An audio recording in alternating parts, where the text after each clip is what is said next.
Assalamualaikum warahmatullahi wabarakatuh. Waalaikumsalam warahmatullahi wabarakatuh. Kembali lagi bersama kami, Rapot Karangpilang Podcast Mendunia. Bersama saya, Zen. Kali ini kita akan kedatangan tamu istimewa yang berasal dari Kelurahan Warugunung, yaitu Bapak Doni Kurniawan SSTP. Selamat datang Bapak. Selamat turun, Mas Zen. Beliau ini adalah Pak Lurah Kelurahan Warugunung, yang dimana beberapa waktu yang lalu sempat ada yang viral guys, yaitu ada yang mau lamaran, sudah datang ke rumah yang perempuan, ternyata ditolak. Sakit hati banget itu pasti ya. Maka dari itu kita akan berbincang-bincang dengan Pak Lurah Warugunung terkait dengan bagaimana kondisi yang ada di sana, kemudian bagaimana persyaratan-persyaratan pernikahan yang dimana mungkin kita semuanya masih ada yang bingung, Pak. Ada yang 2 kali, bahkan 5 kali datang ke kelurahan karena berkas-berkasnya kurang. Maka dari itu, mari kita mulai podcast kita pada siang hari ini. Bapak Doni Kurniawan ya. Bapak dulu awal tugas menjadi ASN langsung di Kelurahan Warugunung atau bagaimana, Pak? Ini perkenalan dulu boleh ya? Boleh perkenalan, Pak. Nama saya Doni Kurniawan SSTP. Iya. Kebetulan sejak tahun 2023 kami bertugas di Kelurahan Warugunung, Kecamatan Karangpilang, Kota Surabaya. Jadi riwayat singkat, saya masuk sebagai ASN di pemerintah Kota Surabaya itu tahun 2007. 2007 pertama kali bertugas berdinas saya di bagian organisasi Sekretariat Daerah Pemerintah Kota Surabaya. Kemudian mulai awal turun di kelurahan itu tahun 2012 sebagai sekretaris kelurahan. Berpindah tempat sudah sekitar 1, 2, 3, 4 kecamatan. Ini kecamatan kelima kami bertugas di Kecamatan Karangpilang ini. Kebetulan juga sebagai lurah atau kepala kelurahan Warugunung. Seperti itu, Mas Sen. Berarti menjabat sebagai Pak Lurah ketika baru di Warugunung itu ya? Kalau sebagai lurah, sejak tahun awal saya sebagai lurah itu di Kelurahan Darmo, Kecamatan Wonokromo mulai tahun 2018. 2018. Oke, pertama kali jadi lurah. Dari Darmo baru ke Warugunung.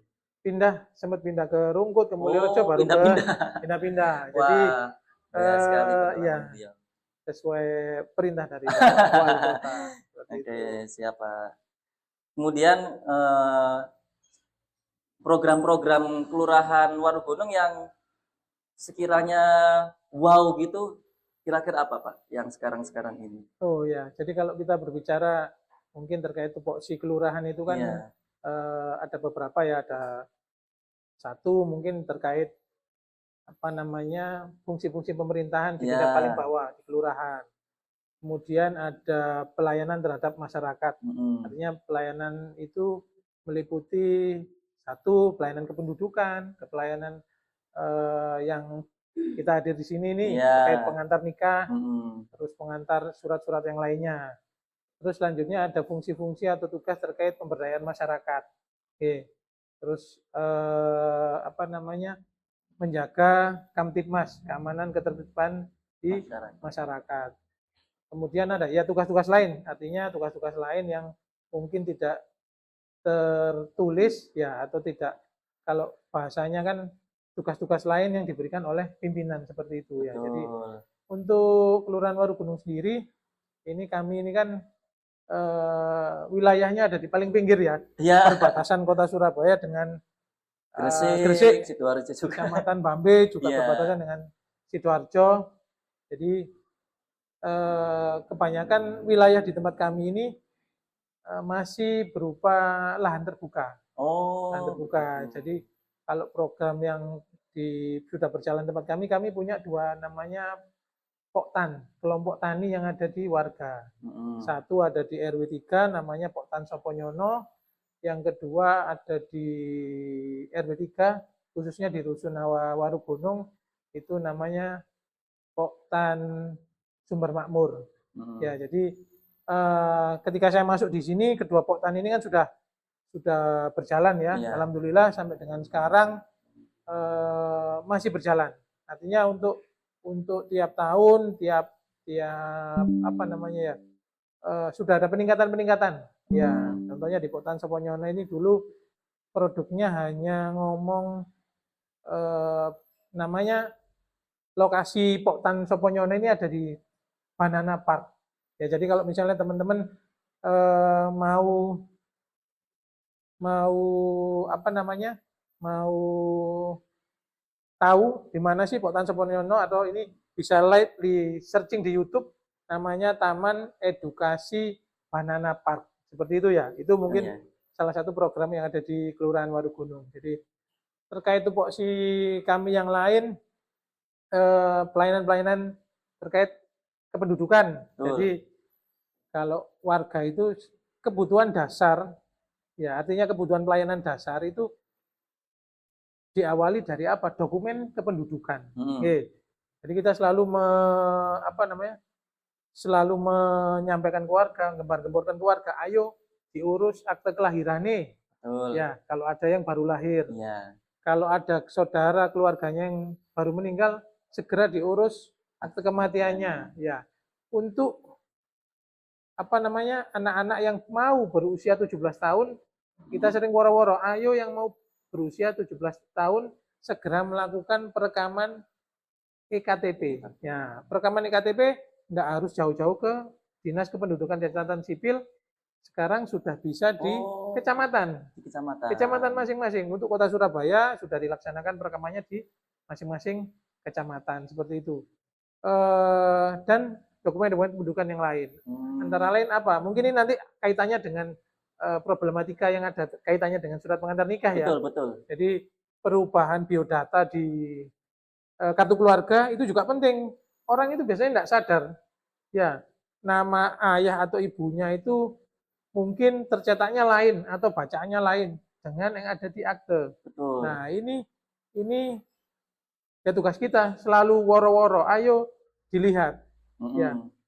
Memang sepele. Orang kan kadang punya kakak itu menyepelekan kan, wis pokoknya duwe, enggak pernah dilihat isinya, enggak pernah dilihat apa yang tertulis di dalamnya itu. Begitu nanti punya keperluan, misalnya mau ngurus nikah dan lain-lain, ternyata kok berbeda. Nah, seperti itu. Jadi kita selalu apa namanya, menyampaikan keluarga, cek dokumen kependudukannya, cek dokumen kependudukannya seperti itu.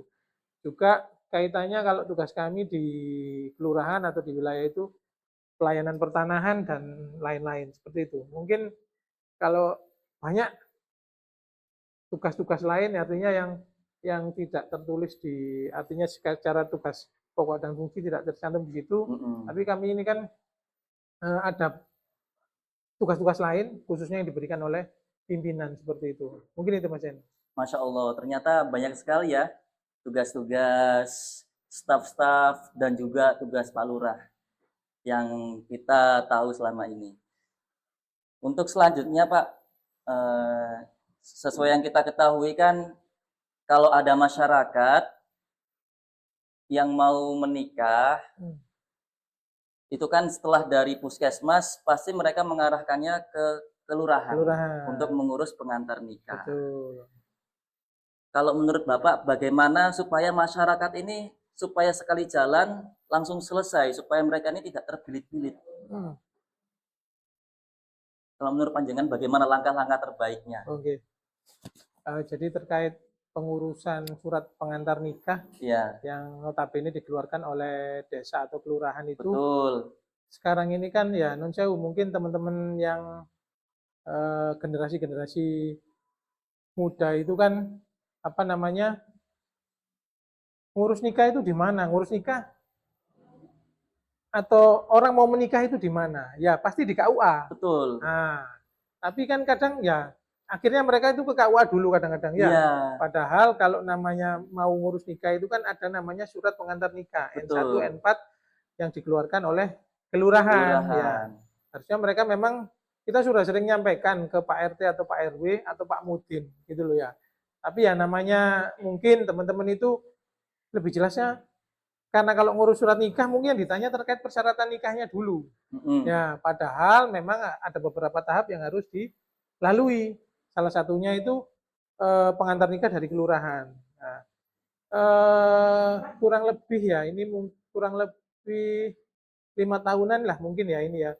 Jadi pemerintah Kota Surabaya itu pengennya itu kenapa sih kok di Surabaya itu satu sekarang sudah online. Betul. Ya, Ya. pengantar nikah di kami di kelurahan itu ngurusnya lewat namanya aplikasi atau situs SSW Alpha. Lah, seluruh pelayanan yang ada di pemerintah Kota Surabaya ini warga bisa terkait pelayanan ya, pelayanan selain kependudukan. Jadi mengaksesnya bisa melalui namanya SSW Alpha ini. Salah satunya ya surat pengantar nikah. Nah, bagaimana untuk memperoleh surat pengantar nikah atau bagaimana sih cara mengurus melalui SSW Alpha ini? Nah, yang pertama, Catin atau calon pengantin ini melakukan pemeriksaan kesehatan di puskesmas. Betul. Puskesmas setempat. Setempat. Misalnya, oh yang pasangannya dari luar kota, tetap dimintai dari sana. Misalnya, kalau dari Sidoarjo berarti ngurus kesehatannya di Sidoarjo ya, atau di Surabaya? salah satu calon pengantinnya harus melampirkan surat dari sana juga. Oh, dari Sidoarjo Nah, cukup. Sidoarjo juga. Misalnya kalau yang calon pengantinnya perempuan di sini, biasanya kan nikahnya di sini nanti. Betul. Oke, seperti itu. Ataupun misalnya warga Surabaya sendiri atau warga Warugunung sendiri, misalnya sedang berada di luar kota, boleh periksa di klinik atau rumah sakit atau puskesmas setempat dia sedang bekerja, nanti hasilnya bisa dikirimkan ke sini. Oh, gitu. Untuk diajukan ke puskesmas setempat sesuai KTP-nya yang bersangkutan gitu. Kenapa sih kok harus pakai pemeriksaan kesehatan segala? Ya ini contoh ya, artinya namanya pengantin itu nanti si perempuan ini kan sekarang Catin, besok kan akan menjadi calon ibu. Betul. Ya, salah satunya tujuan menikah atau melangsungkan perkawinan itu salah satunya untuk memiliki keturunan, seperti itu ya. Jadi kenapa sih kok harus periksa? Jadi pemerintah Kota Surabaya itu ya opo cara nih calon-calon pengantin ini ketika melaksanakan nanti perkawinan, ya sekarang sebagai Catin, nanti ketika menikah jadi calon orang tua atau calon ayah dan calon ibu. Nah, supaya generasi-generasi yang yang dilahirkan seperti itu ya, atau juga terkait kesehatan Catin ini sendiri. Misalnya ibunya ini ternyata kondisinya kekurangan gizi, kekurangan vitamin. Bagaimana itu harus diperbaiki. Nanti teman-teman puskesmas yang akan mentreatment lah seperti itu ya. Jadi wong tadi pengantin itu intinya harus sehat. Ya, artinya sehat secara jasmani dan rohani. Itu salah satunya. Yang kedua, juga salah satunya di situ ada pemeriksaan HIV.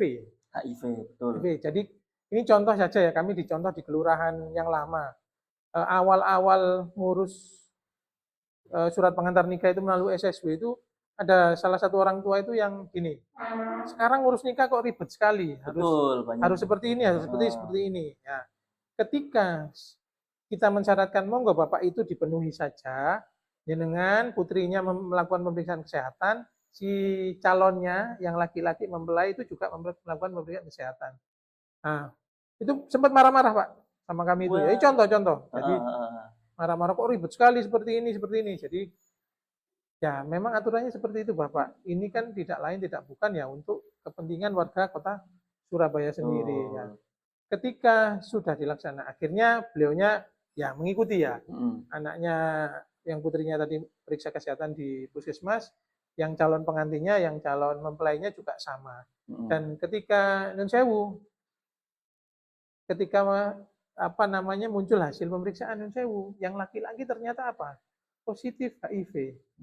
Loh, ini contoh betul ini ya. Jadi ketika itu akhirnya yang awalnya dari marah, beliau nyampaikan ternyata batal nikah. Kenapa? Kita tanya kan, ternyata yang laki-laki itu positif HIV dan tidak jadi. Yang awalnya marah-marah malah berterima kasih. Coba misalnya itu tidak melalui pemeriksaan kesehatan atau tes darah seperti itu. Nah, ya apa nasib anaknya seperti itu ya. Betul. Jadi ketika sudah melaksanakan pemeriksaan kesehatan, itu nanti Catin ini akan mengikuti kelas Catin namanya. Nah, kelas Catin ini oleh DP3A itu dilaksanakan melalui Zoom. Ya, karena kan kalau kita ngomong mungkin jadwal dalam satu hari itu di seluruh Surabaya itu kan banyak yang akan mendaftarkan perkawinan. Jadi masing-masing Catin ini diarahkan untuk mengikuti Zoom.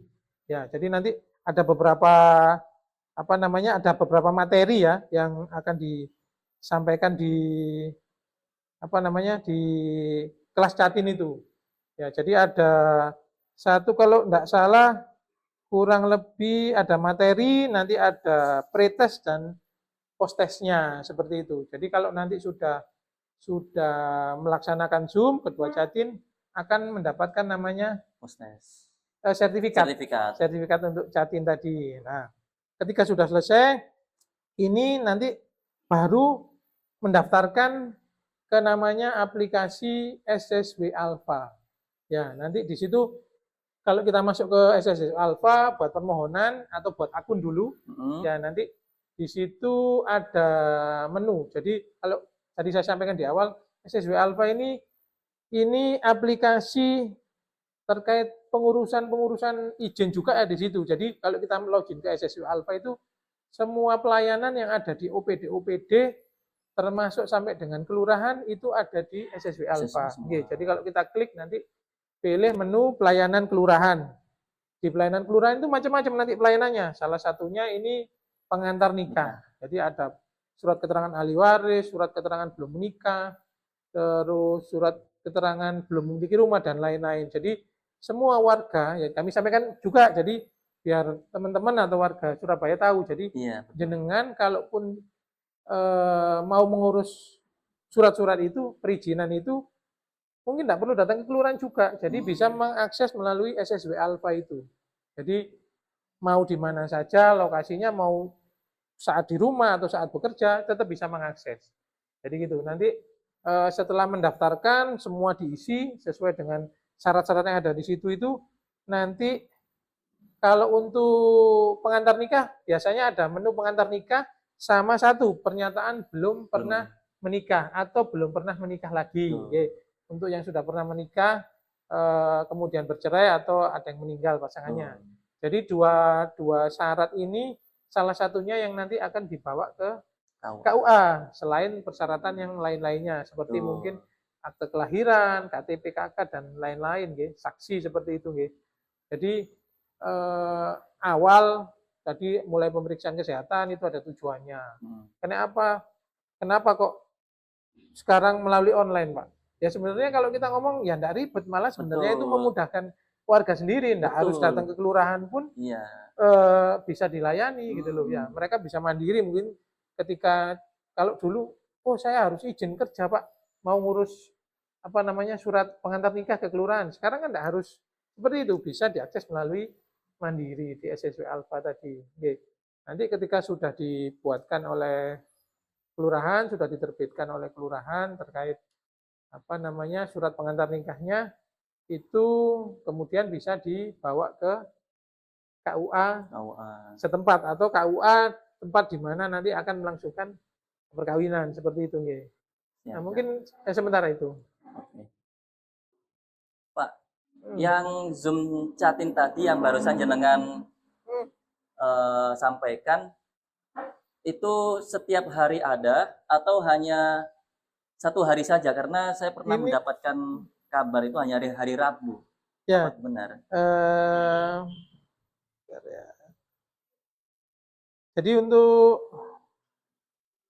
kelas Catin biasanya memang ada hari-harinya tertentu yang akan ditentukan Oh. oleh DP3A. Gitu. Jadi untuk Jatim ini akan dijadwalkan, misalnya hari Rabu itu tadi, jadi biar bisa siap-siap seperti itu. Dan itu harus diikuti oleh kedua Jatim. Ya. Meskipun yang satunya keluar Surabaya wajib ikut juga Ya, Zoom itu. kan sekarang melalui Zoom ya. Iya. Jadi di mana saja kan bisa Betul. mengikuti seperti itu. Mungkin kalau di KUA itu juga ada Bimbing. bimbingan perkawinan. Nah, itu kalau di sini mungkin kan memang harus hadir ya, hadir ya, di betul. KUA seperti itu. Itu Mas En. Oh, gitu. Berarti masyarakat yang mau daftar nikah, apakah perlu lagi konfirmasi datang ke kelurahan untuk ACCN satunya? Atau cukup by online saja sudah cukup, Pak? Oke. Jadi nanti ketika sudah mendaftarkan apa namanya permohonan melalui kelurahan itu memang apa namanya akan ketika dia mengajukan permohonan itu linknya akan masuk ke loginnya Pak RT RW setempat. Jadi kalau dulu misalnya kita minta pengantar seperti itu ya. Kalau ini kan verifikasinya melalui Pak RT Pak RW itu ada namanya aplikasi Sayang Warga. Betul. Nah, Sayang Warga ini ketika ada permohonan masuk, jadi berjenjang sampai nanti masuk di back office-nya kelurahan, SSW Alpha-nya kelurahan, itu masuk ke loginnya Pak RT RW dulu. Ya, Pak RT muncul nih, oh ada warga saya yang mengajukan perkawinan, pendaftaran nikah misalnya. Ini dengan si warganya siapa dengan siapa. Nanti di situ ketika Pak RW sudah oke, sudah memeriksa, itu akan mengverifikasi. Oke, betul ini warga saya, mungkin atau orangnya ada tinggal di RT setempat, ya. Karena kebanyakan juga di sini ini ya, nanti kita ngomong di problematika, ya. Oh, betul. Jadi RT memverifikasi naik ke Pak RW. Pak RW memverifikasi akhirnya akan sampai ke back office-nya kelurahan. Nah, setelah diverifikasi RT RW, kita kan cek semua persyaratannya yang dilampirkan lengkap, kita approve. Kita approve itu ya monggo. Ketika nyon sewu mungkin ada warga yang nggak bisa nyetak surat pengantar nikahnya tadi, kita arahkan boleh datang ke kelurahan, akan kami bantu untuk cetakkan. Tapi ketika mungkin yang bersangkutan, oh saya bisa nyetak sendiri atau saya punya print sendiri atau mau memprintkan di mana, silakan, itu boleh. Jadi artinya pelayanan online ini sebenarnya memudahkan warga. Jadi orang pun enggak perlu datang ke kelurahan juga tetap bisa memperoleh apa yang dimohonkan seperti itu. Itu Mas En. Termasuk surat keterangan wali juga bisa pakai SSW, Pak? Kalau sementara untuk keterangan wali ini belum tercantum di SSW Alpha. Jadi memang sesuai waktu itu ada perwalinya ya, memang ada beberapa pelayanan itu yang sudah dimasukkan ke dalam SSW Alpha ini. Jadi memang ada beberapa pelayanan yang memang belum dimasukkan di SSW Alpha. Contohnya tadi surat keterangan wali. Yang kedua terkait surat keterangan tanah kalau di kami. Oh, begitu. Jadi pertanahan itu belum bisa dilayani melalui SSW Alpha. Jadi memang yang bersangkutan harus hadir. Karena kalau terkait tanah juga harus menunjukkan bukti misalnya peta aslinya atau seperti apa, seperti itu ya. Jadi untuk surat keterangan wali memang harus mengurus secara manual seperti itu. Oh, manual. Ya, nanti itu makanya kami juga tetap koordinasi dengan teman-teman dari KUA kan terkait itu. Apakah misalnya kalau walinya orang tuanya sendiri memerlukan surat keterangan wali enggak ini? Karena kan sudah melampirkan apa namanya akte kelahiran ya. Kecuali kalau yang jadi walinya itu selain orang tua kandungnya, atau mungkin sudah meninggal, atau mungkin sedang tidak bisa apa namanya tidak bisa hadir atau tidak bisa berlaku sebagai walinya. Seperti itu ya. Mungkin seperti itu Mas. Baik. Untuk selanjutnya Pak, Bapak sudah 3 tahun ya di Kelurahan Walugunung. Kira-kira ada nggak sih Pak problematika yang Bapak alami selama menjabat sebagai Lurah Warugunung? Dan kira-kira kalau ada solusinya apa Pak? Oke. Kalau persoalan itu mungkin pasti ada ya. Jadi kalau kita melihat itu kan nggak mungkin tidak ada persoalan. Ya, Betul. jadi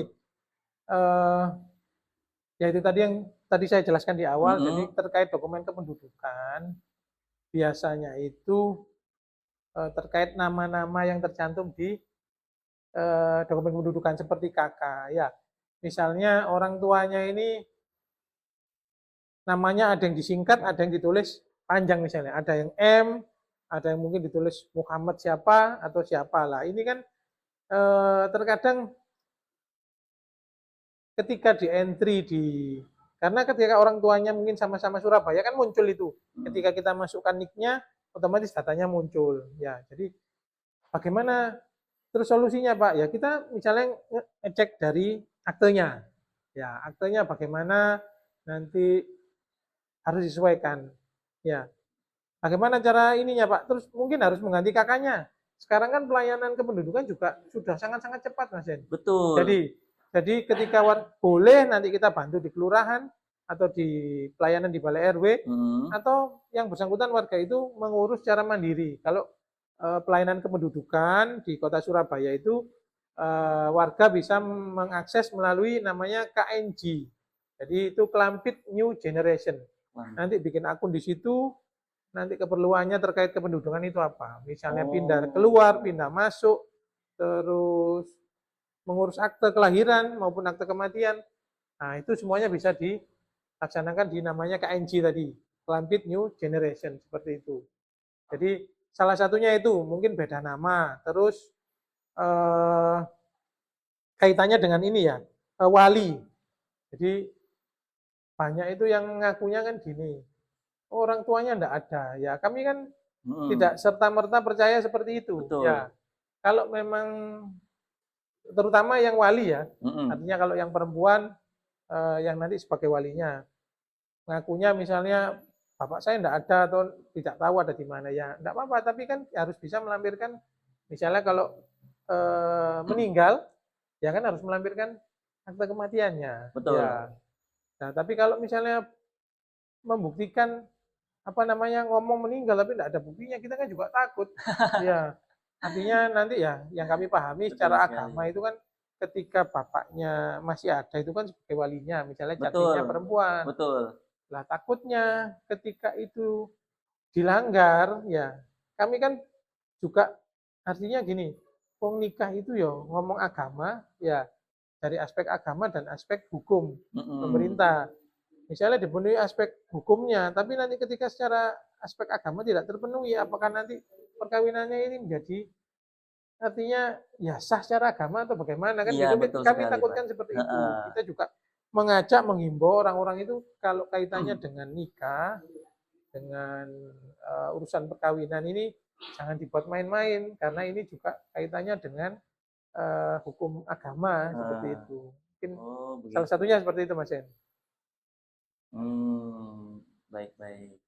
Ini Pak, selama Bapak menjabat sebagai lurah, kira-kira ada kisah unik atau menarik nggak yang mungkin bisa disampaikan ke masyarakat?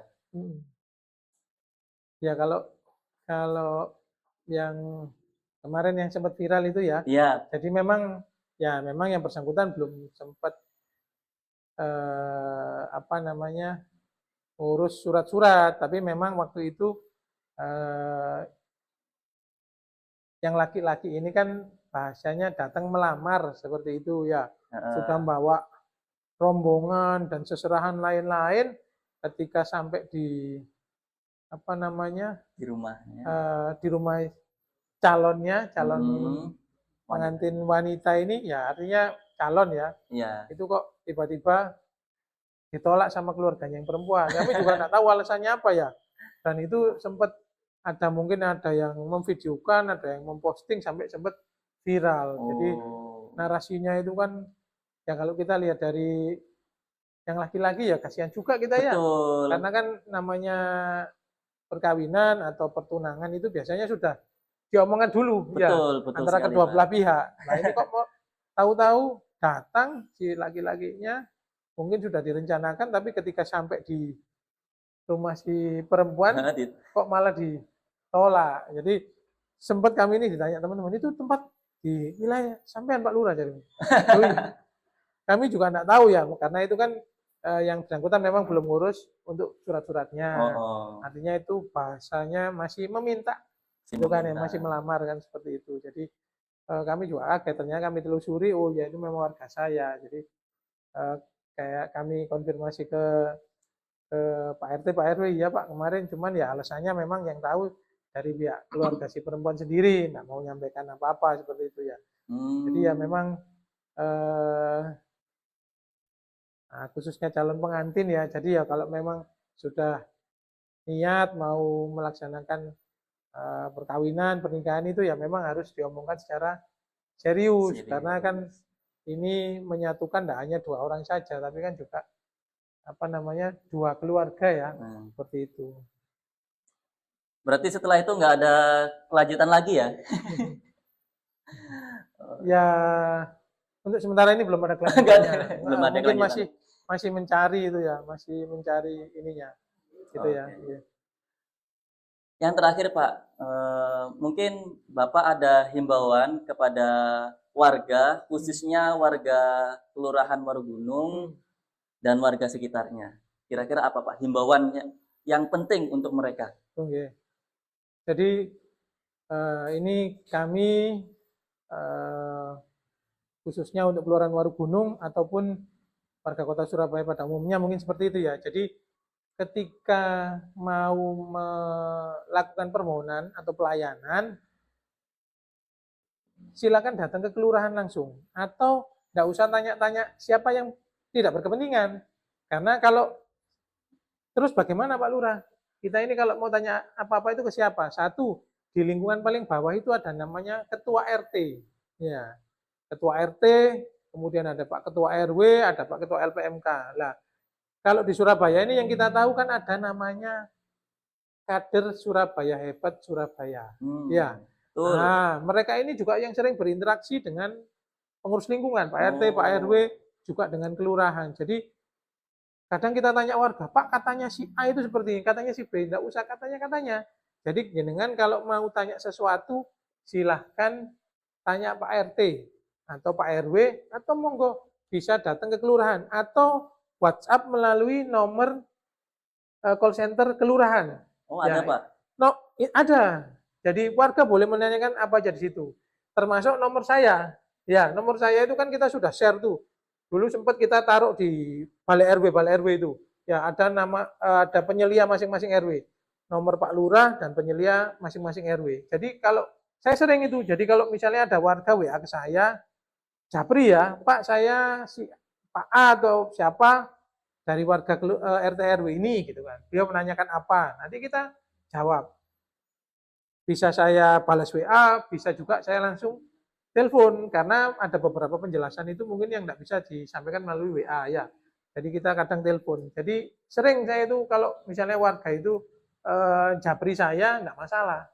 Jadi dan sudah banyak, Pak saya si A, Pak anak saya misalnya saya pernah bantu ini ya, misalnya Pak anak saya ini sekolahnya di Jambangan waktu itu ya, beliaunya itu niat memindahkan anaknya ke sekolah yang ada di dekat Warugunung gitu kan. Bisa enggak Pak? Ya saya telepon. Akhirnya saya tanya kronologinya seperti apa. Si ibu ini kenapa kok dulu menyekolahkan di sana, sekarang terus kenapa kok menyekolahkan di sini. Jadi harus kita kasih cari tahu dulu kan seperti itu. Akhirnya kita bantu, kita koordinasi dengan sekolah dan itu bisa kita pindahkan. Jadi untuk warga jangan ragu untuk apa namanya bertanya ke kelurahan, Pak RT, Pak RW, atau ke Pak Lurahnya, atau Bapak Ibu Lurahnya masing-masing ya. Jadi insya Allah kalau misalnya tanya kepada pihak-pihak itu, jawabannya akan jelas. Jadi kalau kita tanya ke yang pihak-pihak yang mungkin katanya itu tidak jelas, nanti malah jenengan apa namanya, loh katanya si A seperti ini Pak, padahal itu kan informasi yang belum jelas ya. Mungkin seperti itu. Masya Allah. Terima kasih Bapak atas penjelasan yang sangat-sangat jelas. Meskipun siang-siang ini panas sekali, apalagi di bulan Ramadan, tapi beliau menjelaskan begitu semangat, datang-datang dari kantor Kelurahan Warugunung ke KUA Karangpilang hanya untuk menjelaskan secara detail apa saja sih tupoksi dari kantor Kelurahan Warugunung dan persyaratan-persyaratan nikah, dan tentunya ini untuk kebermanfaatan kita semuanya. Terima kasih Bapak, jazakumullah Sami-sami, Mas khair. Ini saja guys yang bisa kita komunikasikan. Terima kasih. Wassalamualaikum warahmatullahi wabarakatuh. Waalaikumsalam warahmatullahi wabarakatuh. Rapot Karangpilang Podcast Mendunia.